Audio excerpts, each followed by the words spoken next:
Hey, Larken Rose here. Often my videos will bring up a question or a point or something, and then I'll explain my position and the basis for it. This one's kind of tough. I'm not sure there will actually be a resolution by the end of this video.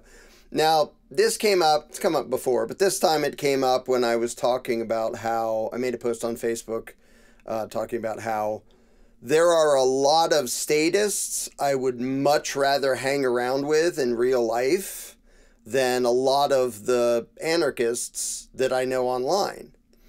Because it is very common and perfectly normal for otherwise decent, nice, generous, kind, considerate people to believe in statism, because almost everybody does.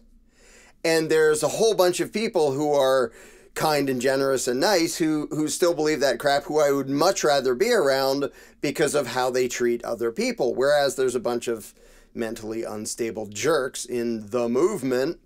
Obviously, not all of them, but it has at least its fair share. The movement has at least its fair share of just asshole jerks who don't know how to coexist with other human beings without being constant buttheads.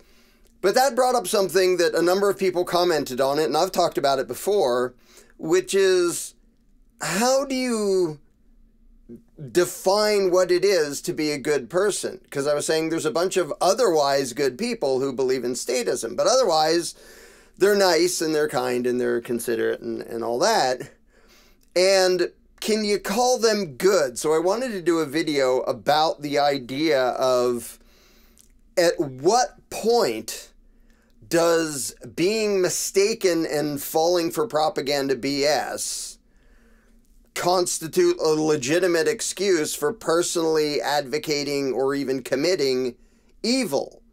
And it kind of doesn't, but that leaves us in a position where there's a lot of people who, left to their own devices, would be fine people and get along with everybody else and be really nice and generous and all that.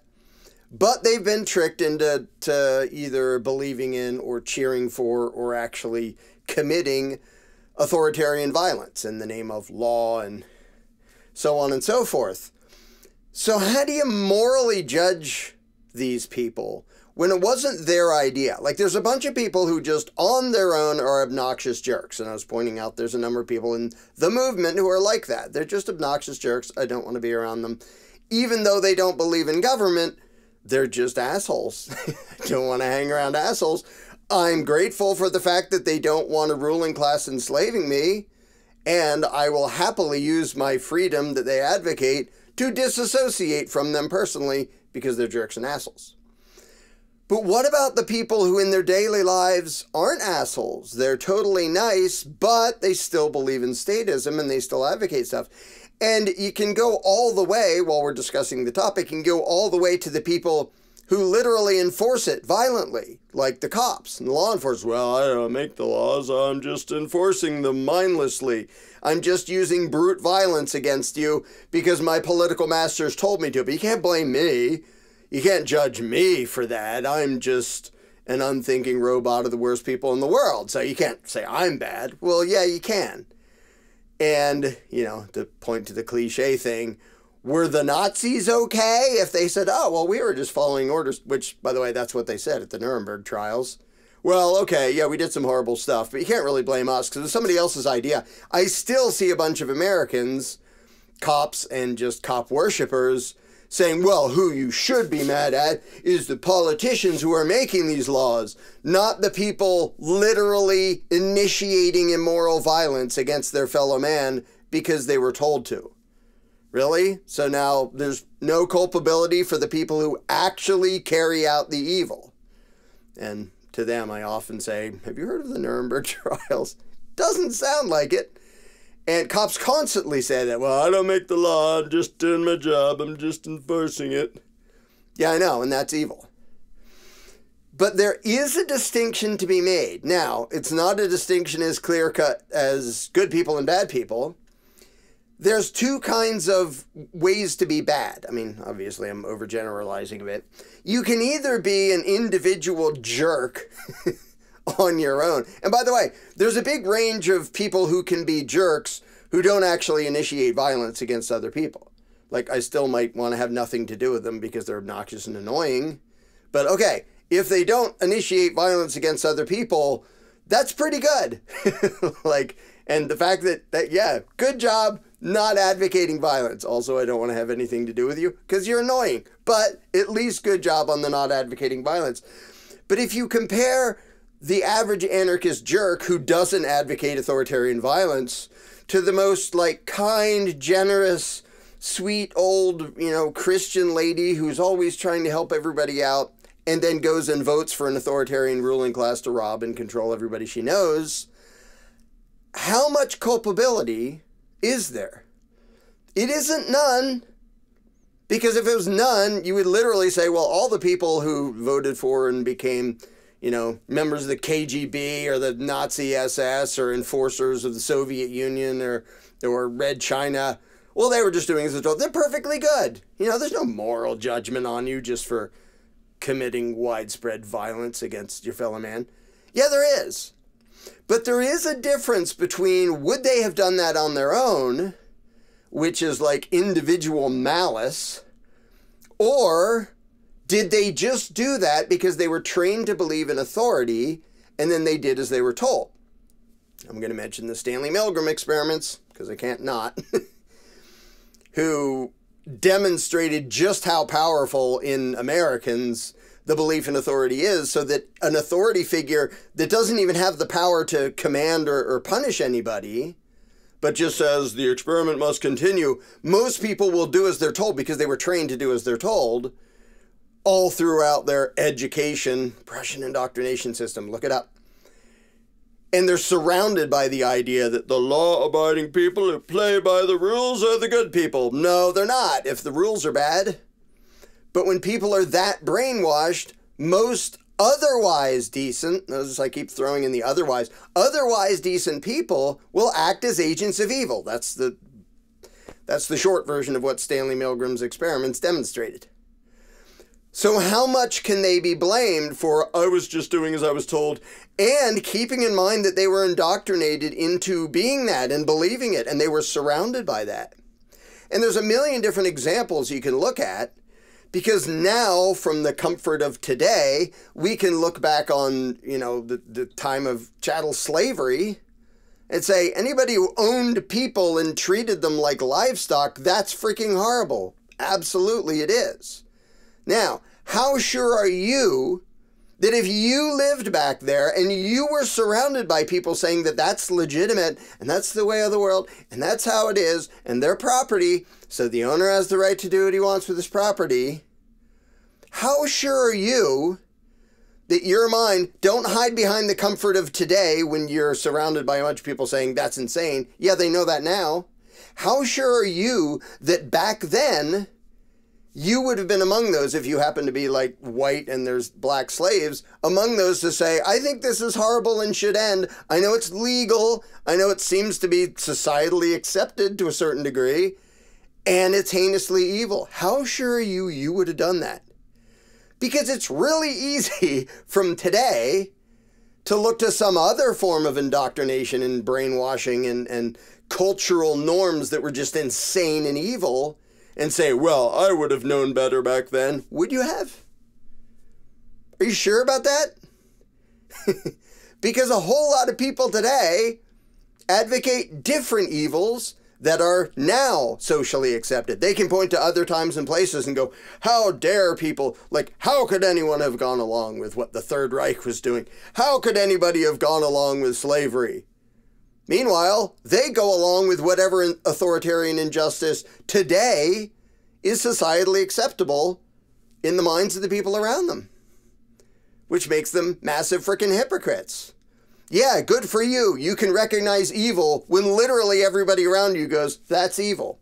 The question is, can you recognize evil when everybody around you says, well, this is just the way it is? That's legitimate. We need that. It's necessary. It's legitimate. People have to pay their fair share of taxes, and, there have to be punishments. We have to, take their house or put them in a cage if they don't pay tribute to the ruling class. Well, okay, I guess that's necessary.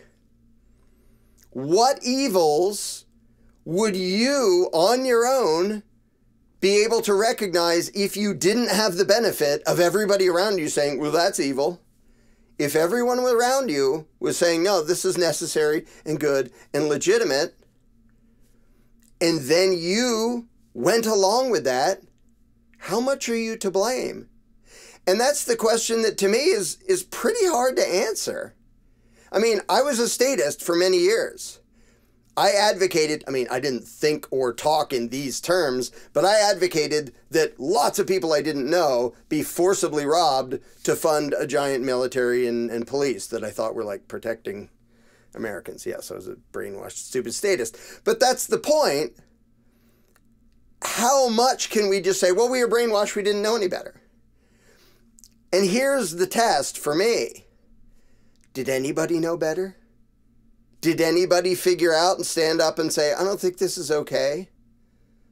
Because if it was nobody, you might be able to say, well, you know, nobody else did either. Like, we all went along with it.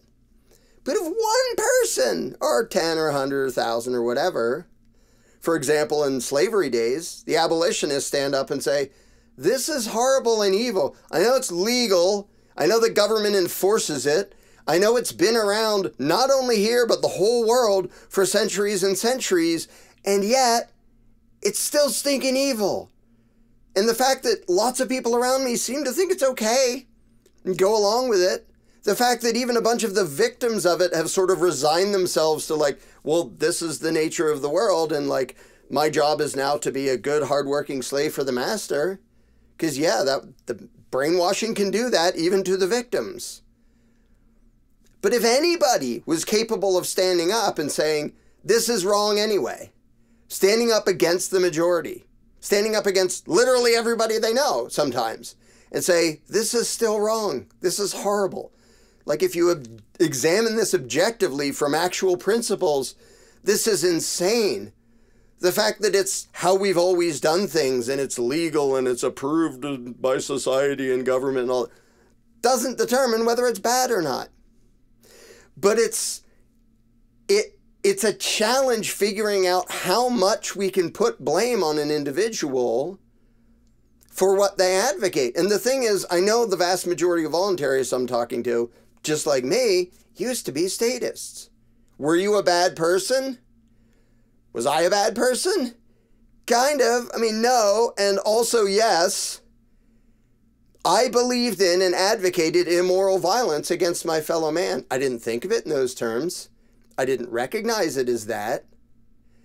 But how much can we plead ignorance when we're personally advocating it? Or, in a more extreme case, when it's somebody actually out there inflicting the violence to make it happen. Like soldiers and cops and stuff. And I just followed orders and gunned down some random people I knew nothing about. Okay? You can't pretend to be a good person. But where do you draw the line? And the thing is, I'm not sure you can really draw a line because, I mean, you can obviously draw the line of principle, which is you advocated something immoral.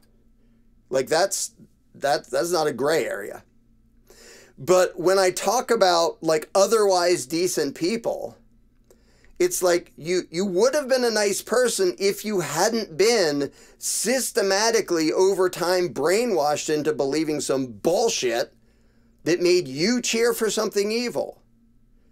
The thing is, with enough brainwashing, almost all of us will do that. Almost all of us have done that. I did that when I was a statist.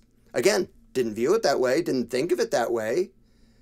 But I totally blame myself for not figuring out sooner that I was a cheerleader for evil unwittingly. Didn't know it. And so I know there are anarchists who are quick to sort of condemn as the enemy anybody who advocates government. And I think the moral condemnation may totally be justified. But to view them as the enemy, like they're automatically the enemy and they must be destroyed, is kind of bogus if you recognize that most of us, if we meant well and were taught some BS, most of us went along with the BS and we advocated it and we voted for it. And some of us actually like committed it. At one point, I actually like took the entry exam or whatever it's called to join the National Guard, and got really high things. And they said, you can be whatever you want. You can be a helicopter pilot and stuff. And that was a bazillion years ago. And something inside me just said, no. I was still a statist at the time. I believed the military protects us from evil, blah, blah, blah, yada, yada, BS that I had been brainwashed into. But the thing is, to me, wherever you want to draw the line of sort of moral judgment, and if you want to say, look, he's advocating immoral violence, that's immoral. I agree. Yeah. Is he a bad person? Well, in that way, yeah. He's literally advocating, or even personally doing himself, immoral violence. You can't pretend that's not bad. That's bad. But I think there's a huge difference, you know, even if they're both bad, like the serial killer psycho who's out there just murdering and eating people on his own, like of his own accord, it was his idea. And then there's the guy who signed up for the military to protect us from our enemies and blah, blah, blah, blowing up some village full of people he knows nothing about because he's a brainwashed idiot, because that's what military training is, making you into a brainwashed idiot. I mean, that couldn't possibly be clearer, that the way they do military training is to crush out of you any shred of moral judgment or individuality and make you into a robot for the worst people in the world. And it works. And it works on people who went in with the best of intentions. Does that make it okay when they're committing evil? No, it doesn't. But it does make them different from the people who would do it on their own, who would delight in it, or the people who join up because I can't wait to randomly kill people. Okay, you're messed up. So to me, you can totally, you know, fling all the moral judgment you want, and I will too, at people for advocating violent aggression against their fellow man, which is most of the people in the world do that by way of their belief in authority and politics and voting and all that crap. But there's still a big important distinction between the people who were tricked into going along with or advocating evil, which is still bad, and the people who are eager to do it. And the thing is, the people who are tricked, you can basically say, well, fundamentally underneath the BS, they mean well, they're trying to be good people. And if they can see through the indoctrination and let go of it, that's basically releasing the real them. Now, this is what Candles in the Dark is all about. I should put a link to that below, where I teach people a way to teach voluntarists a way to talk to the rest of the world, statists, anybody who believes in government, in a way that brings out the inner voluntarist inside the other person, so that they come to recognize that there's a conflict between who they really are and the belief in authority that they were taught to accept. Because there's always a conflict. You can't believe in authority without having massive internal contradictions. It's utterly impossible. Explain why in my book, The Most Dangerous Superstition. But if somebody isn't doing it on their own, and imagine something like, you know, MK Ultra, where somebody is tortured and drugged and basically made into a killing machine. At what point do you say, all right, now you're not culpable at all? Like, if you signed up with the best of intentions and they did this to you to the point that you can't even think, you're just a trained dog. And actually, that's a really good analogy, because it's pretty easy to use training to make a dog really violent against somebody else. Is that because does that make the dog evil? No, he's doing what he was trained to do. Now, a person, theoretically, supposed to have a little more like agency and capacity for moral judgment than a dog, because there's no such thing as morality for dogs. But there's still so much power in the brainwashing and the indoctrination and the people being trained like dogs. And the military in particular, they're literally trained like, they literally wear dog tags because they're trained and treated as attack dogs. You're not supposed to think. We say do this, you go hurt somebody. That's how it works. That's what you're trained to do. You're not trained to go, I wonder what the background and the belief system of this guy walking down the road is. It's like, no, he told you to shoot anybody walking down the road. Okay, pow. I deserve some medals. No, you frickin' don't. You gave up your humanity.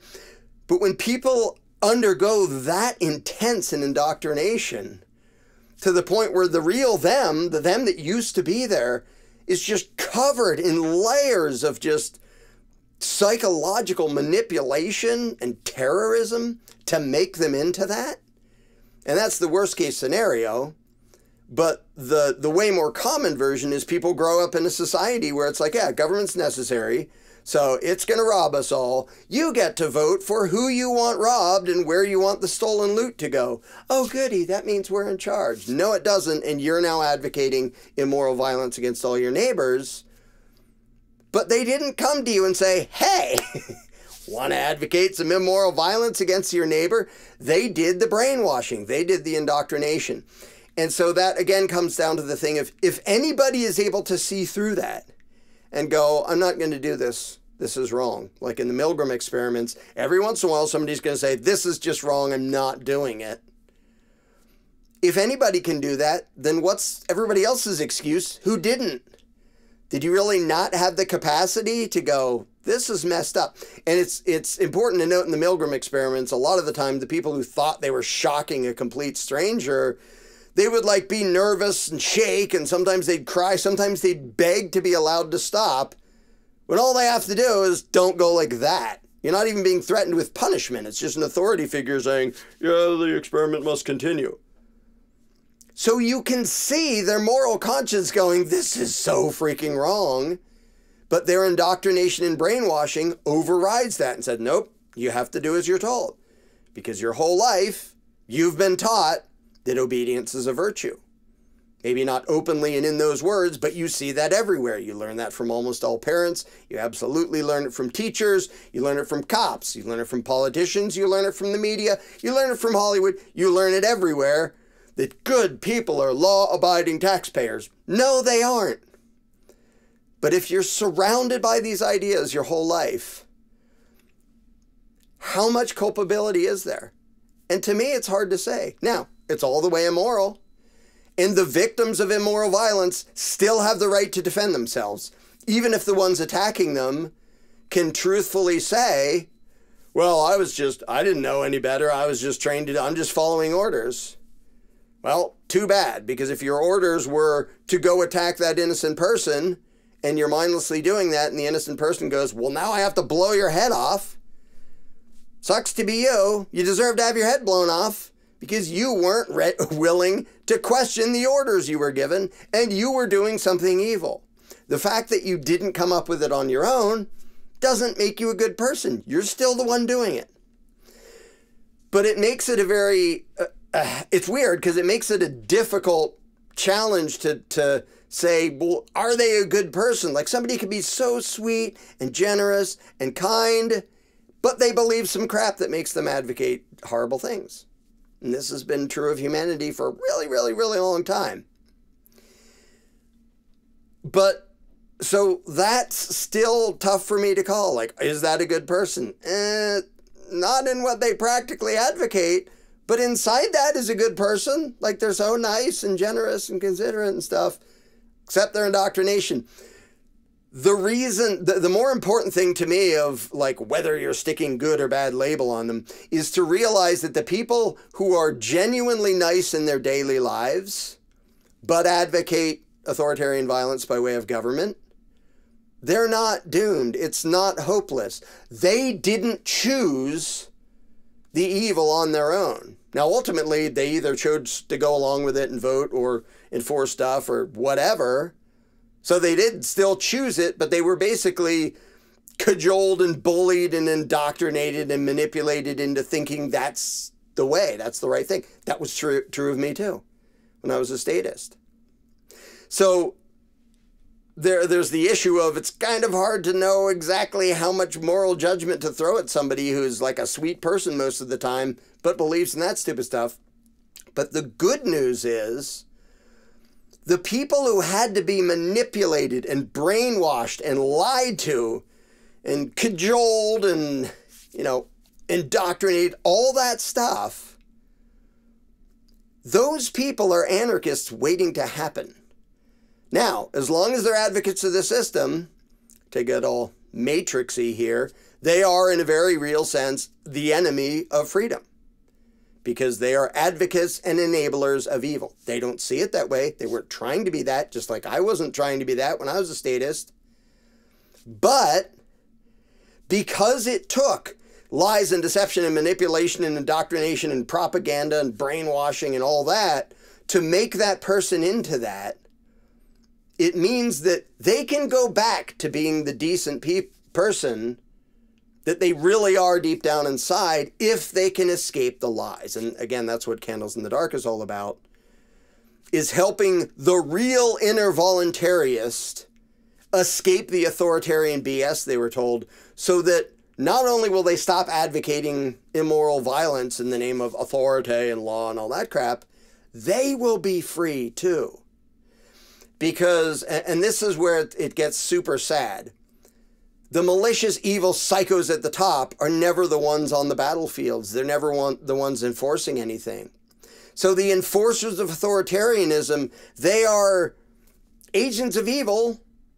They are the ones carrying out immoral injustice. They are victimizers. And a thing that's hard to remember sometimes, and the more fascist they are, the harder it is to remember, they're also victims of authoritarianism.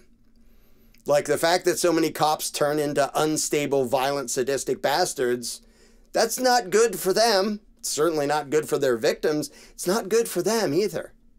Same thing with people who go into the military and they're totally screwed up, and some come back sadistic, some come back just kind of messed up and incapable of dealing with the world. They're victims of it too. They are perpetrators and victims at the same time. And the thing is, what gives me hope is that the vast majority of people who personally advocate immoral aggression against their fellow man only do that because of all the indoctrination and lies and the, being surrounded by a culture and a society that pretends that's okay and necessary and good. So rather than arguing about, well, whether are they good or are they bad, I would say, do they have the potential to be good, awesome, peaceful people? And for the vast majority of people, the answer is yes. Now, are they peaceful right now if they're voting for authoritarianism? No. They were tricked into doing something that goes against their nature, but they're not hopeless. They're not doomed. They're not beyond salvation. Not to get all religious, but I mean, philosophically, they can still be helped out of that. However much you do or don't want to blame them for mindlessly going along with evil crap. And so that is the focus in Candles in the Dark of look past all the crap they've been taught and even all the crap they commit or advocate that is immoral authoritarianism, to find the person underneath that wouldn't have done that if they weren't lied to, and help them out from under the lie so they stop fucking doing it. And that is what fixes the world. Has nothing to do with government, has nothing to do with overthrowing it, having a revolution. It's just about freeing the human mind of enough people that who they really are can escape the indoctrination and garbage they were taught, so that the evil psychopaths who are playing that game lose all their power. So there's lots and lots and lots of potentially very nice, very good people who believe bullshit. And I like to think I was, at least inside, a good person back when I was a statist and believing stupid bullshit and advocating immoral bullshit. So deep down inside, in the vast majority of people, they are perfectly capable of peaceful coexistence, except that they were taught authoritarian bullshit. But helping them out of that, you can release who they really are, the good person who they really are inside. And to me, that is the focus. Because I'm not going to defeat everybody who advocates evil, because it's almost the whole world right now, because they all believe in government. But I absolutely believe that humanity will outgrow the insane superstition of authority. And, I'm doing everything I can to speed that up. And I know lots of you are too. To bring out of human beings the grown-up, responsible, caring, considerate, kind, good people who are right now being held down and tricked into evil by the authoritarian indoctrination. So that's what I focus on. It's why I'm actually optimistic. Because I don't think the vast majority of people are genuinely on their own evil, even though they've been tricked into enabling evil and don't even recognize it as that. When they see the truth, the vast majority of people are going to stop enabling and empowering the worst people in the world.